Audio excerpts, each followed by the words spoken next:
Anda kembali di Berita Utama bersama saya, Jihan Novita.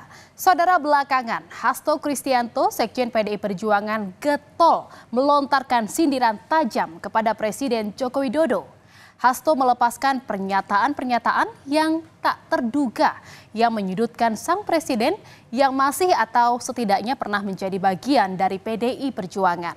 Seakan menyimpan banyak rahasia di kotak misterinya, Hasto punya banyak umpan untuk terus saja menyenggol Joko Widodo. Dan kita akan buka kotak serangan yang terbaru. Saudara, Selasa kemarin, Hasto menyebut Jokowi sempat berupaya mengambil alih kursi Ketua Umum PDI Perjuangan. Hasto bilang Jokowi menugasi seorang menteri bertemu dengan Arsyad Rashid untuk membujuk Megawati Soekarno Putri agar kepemimpinan PDI Perjuangan diserahkan ke Jokowi. Pengambil alihan Partai Golkar dan PDI Perjuangan.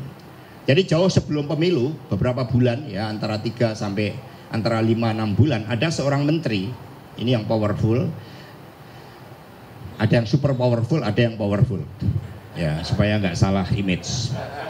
Ini ditugaskan untuk ketemu Pak Rias Rasyid oleh Presiden Jokowi. Pak Rias Rasyid ditugaskan untuk membujuk Bu Mega agar kepemimpinan PDI Perjuangan diserahkan kepada Pak Jokowi.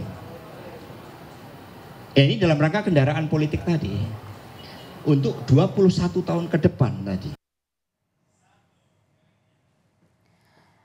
Saudara, Jokowi pun merespon tudingan dari Hasto. Jokowi membantah pernyataan Hasto yang menyebut dirinya ingin merebut posisi Ketua Umum PDI Perjuangan dari Megawati.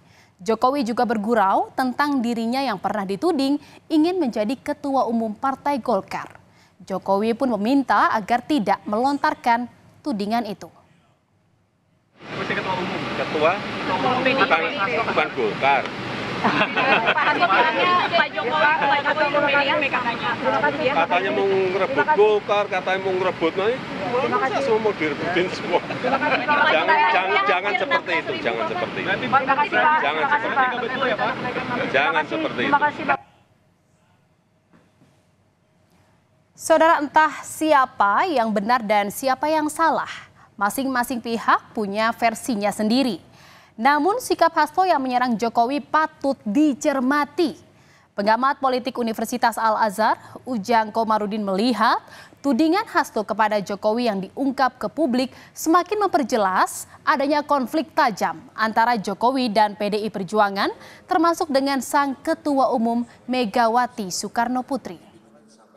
Yang juga dari kekesalan PDIP kepada Jokowi yang dianggap tidak taat asas, tidak loyal, sehingga tidak memenangkan PDIP dan tidak menangkan Ganjar Mahfud.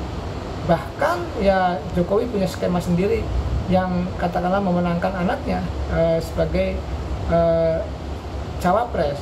Nah, dalam konteks itu saya melihat ya bahwa ya kemarahan PDIP itu ya bisa dimaklumi, tetapi tuduhan yang mengatakan Jokowi akan mengambil alih kepemimpinan Megawati, ini tentu tuduhan yang serius yang harus dibuktikan kepada publik agar tidak terjadi fitnah begitu. Saudara, bukan kali ini saja Hasto membidik Jokowi. Dalam akun YouTube Akbar Faisal Unsensor, Hasto mengungkapkan Partai Banteng mendapat tekanan yang luar biasa dalam menghadapi pemilu kali ini. Abuse of power yang disebut Hasto dipimpin oleh Jokowi. Dalam analoginya, Hasto menyebutkan rumah PDI Perjuangan dibakar. Namun, pandangan berbeda disampaikan oleh pengamat politik M. Kodari, di mana dalam akun YouTube Total Politik, Kodari menyebut justru Hasto lah yang membakar rumah PDI Perjuangan. Bagaimana kami bertahan di tengah berbagai gempuran yang luar biasa. Gempuran secara masif terjadi abuse of power, dan yang sangat kami sayangkan itu justru dilakukan oleh sosok Presiden Jokowi yang seharusnya menjadi penjaga norma, sehingga meskipun rumah PDI, rumah nasionalis Soekarnois, rumah Partai Wong Cilik ini juga dibakar. Tetapi paling tidak kami bisa mempersembahkan kemenangan 3 kali berturut-turut. Kan bilang bahwa Pak Jokowi itu membakar rumah PDI Perjuangan. Kalau menurut saya yang membakar rumah PDI Perjuangan itu, dengan segala hormat ya, Mas Hasto. Kenapa kalau membakar itu dimaknai sebagai PDI Perjuangan suaranya turun ya, terutama di tingkat nasional, kemudian pilpresnya kalah. Menurut saya itu karena Mas Hasto sebagai aktor utamanya. Jadi saya ngelihat Mas Hasto yang berbeda loh. Di tahun 2024 dengan 2019-2014. Jadi tiba-tiba seorang Mas Hasto Kristianto itu tahun 2024 seperti tidak berpijak pada data dan fakta. Analisa dan pernyataannya tidak berpijak kepada fakta dan data. Saudara, tidak hanya Jokowi, sang putra Gibran Rakabuming Raka tak luput dari sasaran kritik Hasto. Di mana dalam webinar bertajuk Gugatan Sing Waras di MK, Hasto bilang PDIP khilaf telah mendukung Gibran jadi wali kota Solo karena kagum pada keberhasilan Presiden Jokowi. Tak hanya itu, Hasto juga menganalogikan Gibran seperti sopir truk yang terlibat kecelakaan di Halim. Menanggapi sindiran dari Hasto, Gibran mengucapkan terima kasih dan menyebut Pak Hasto paling oke. Beberapa waktu yang lalu ada kecelakaan. Ya, seorang anak usia 17 tahun nyopir truk. Ternyata SIM dia tidak punya, kedewasaan di dalam menghadapi problematika di jalan raya belum terjadi, hanya gara-gara nyenggol satu mobil dia lari karena kedewasaannya belum tercapai, lalu menabrak 6 mobil lainnya. Ini sebagai contoh bagaimana ketika orang hanya berorientasi pada hasil, proses usia itu diabaikan, maka ini juga berbahaya. Karena kedewasaan di dalam mengemban jabatan-jabatan tertentu untuk sopir truk aja itu berbahaya, apalagi kaitannya dengan mengelola suatu negara sebesar Indonesia dengan problematika yang sangat kompleks, masalah ekonomi, masalah sosial, persoalan geopolitik, persoalan kemiskinan, persoalan pendidikan, persoalan egoisme agama yang juga masih seringkali menjadi persoalan terkait dengan mental spiritual kita. Kemudian di tengah-tengah itu muncul suatu tampilan bagaimana seorang anak presiden yang batas usia belum mencukupi, wali kota juga baru 2 tahun, kemudian mendapatkan suatu preferensi. 14 tahun, Mas. Emangnya saya nabrak? Maksudnya membandingkan kan katanya SIM juga butuh batasan umur, begitu juga Wapres gitu sih, Mas. Ya udahlah, ngikut Pak Hasto. Terima kasih Pak Hasto untuk masukannya. Juga menyesal mendukung Mas Gibran jadi wali kota dari PDI, Mas. Ada tanggapan, Mas?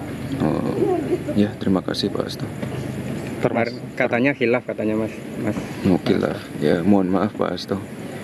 Termasuk juga menyindir Pak Jokowi selalu mengucapkan kata bohong itu, Mas. Oh iya, mohon maaf Pak Hasto. Ya, terima kasih. Pak Hasto paling oke. Hingga saat ini, saudara, hubungan Jokowi dan PDI Perjuangan terlihat makin renggang sejak Gibran menjadi cawapres Prabowo Subianto. Nah, sebelum berbicara jauh soal kursi Ketua Umum PDI Perjuangan, pengamat politik melihat status Jokowi sebagai anggota partai perlu diperjelas. Lalu apakah Jokowi masih kader PDIP? Hasto bilang, masa kita memecat presiden?